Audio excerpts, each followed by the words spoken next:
The one thing they all have in common, I think, is they're hungry. And I know that sounds simplistic, but I believe that's the single most important element that separates the quality of people's lives. It's not just the ability to have hunger, but to sustain it. Hunger means that you want more. You want more of yourself. You want to make a bigger difference. You want to be a better parent. You want to do something more than there is today, and that you don't get satisfied. Most people start out with hunger at an early stage of life and they lose it. But the people that come to me are hungry either because something's happened, they've had a birthday with a 0 on it, they've gone through a divorce, they're starting a business and they know I've got to have a different level, or they're the best in the world and they're always looking for that edge that makes the difference. I think everybody is born with hunger. Like, there's the desire to grow, to expand, to learn, and then disappointment sets in early in life for most people. And then we look to blame something outside of ourselves. And there are many events in our lives that can affect us all. We've all had pain and challenges. But I think if you can find within yourself the part of you that wants to constantly give something more than yourself, if you can find a mission larger than yourself, then you're more pulled to do something than trying to push yourself. And pull has much more power than push. I always say motive does matter. That if your motive is to serve something greater, there is an energy that comes up inside of you. So I feed 2 million people a year because somebody fed my family when I was 11 years old, and now this year we're feeding 4 million. I want to do more in that area. And every business I'm in, that drive just doesn't go away. The capacity to strengthen and increase your hunger is the one common denominator amongst the most successful people.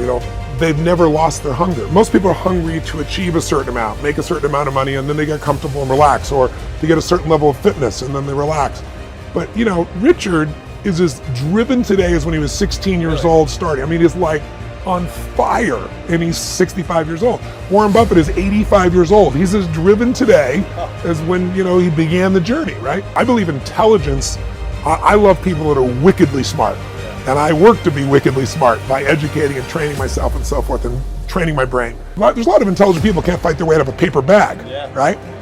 Hunger is the ultimate driver, because if you're hungry, you can get the strategy, you can get the answer. If you can't model it, you can find it. So hunger, modeling would be maybe the next best skill. Knowing that success leaves clues. The best way is get around where it's better and things will hit you. Who you spend time with is who you become. How bad do you want your goal right now? Do you want it as bad as breathing? Do you want it as bad as anything you ever wanted in your life? And if you calibrate it at the highest enough levels, what I found is the people that are the hungriest, they find a way. When you know why you want something, when it's desperation, the power of being desperate is something that most people avoid. They think desperation is a weakness. And I'm here to tell you, desperation is one of the most powerful emotions you could possibly possess, because when you're desperate, you find reserves and reservoirs of ideas, talents, and a strength that you don't know you have when you find yourself in a desperate situation. So ironically, the one thing most people avoid in their life, hunger, which is caused by being desperate. When you're starving, you become desperate. So the number one thing we need more than anything to win is hunger, which comes from a state of desperation. Yet we're constantly trying to comfort ourselves in the real world to avoid the state of being desperate.